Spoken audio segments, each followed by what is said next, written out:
The King Center's Beloved Community Talks convenes influential voices around the world, bridging the racial divides. These courageous conversations are the first of several spectacular Beloved Community Talks in 2018 surrounding this most important topic plaguing our nation today. Join us in this movement. Let's have the conversation. Let's bridge the racial divide in our nation and world. Dr. King once said, "I am convinced that men hate each other because they fear each other."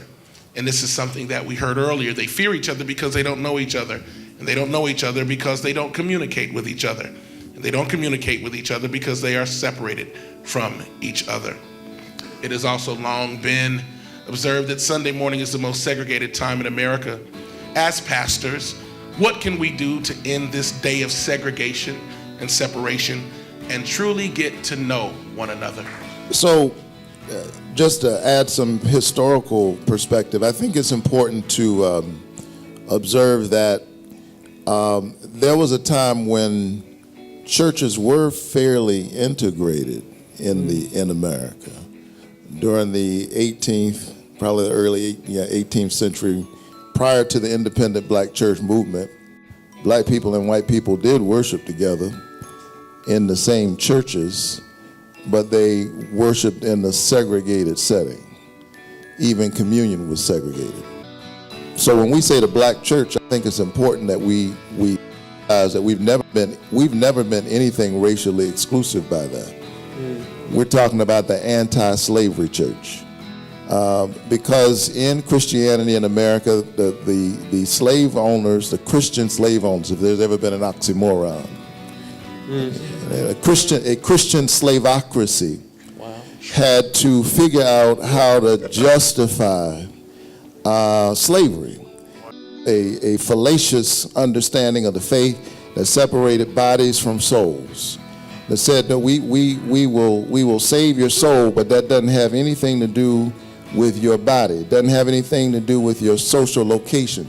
And so whenever bodies get separated from souls, whenever we embrace a spirituality that does not take seriously our social condition, that's always at the expense of marginalized people. And so that's why I get really worried when black folks say, I don't want to hear all that justice talk when I come to church. People who say that have not read the Bible. Because there are more than 2,000 verses in the Bible that talk about justice, how to treat the aliens, how to treat the poor among you, how to treat widows among you, and the things that get emphasized so often by the dominant voice in Christian America. There's not nearly as much conversation about that in the Gospels from Jesus. And so I kind of feel like Mary, that they've taken my Lord and I wonder where they have laid him. So it has been the peculiar vocation of the black church to be the conscience of the American church. As Howard Thurman said, by some amazing but vastly creative spirituality, the slave undertook the redemption of a religion that the master had profaned in his midst. And so I'm interested in a multiracial church. I really am. And I've said this publicly at Ebenezer, and I've taken steps to push us in that direction. Because I feel like if we can't have an integrated church and adopt the King's church, then that shows the depth of racism in America.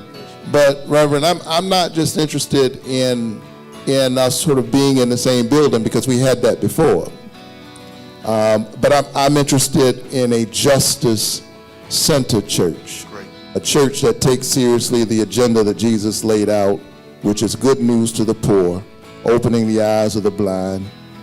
I like to translate this part, setting at liberty those who are incarcerated in the incarceration capital of the world, and preaching the year of the Lord's freedom.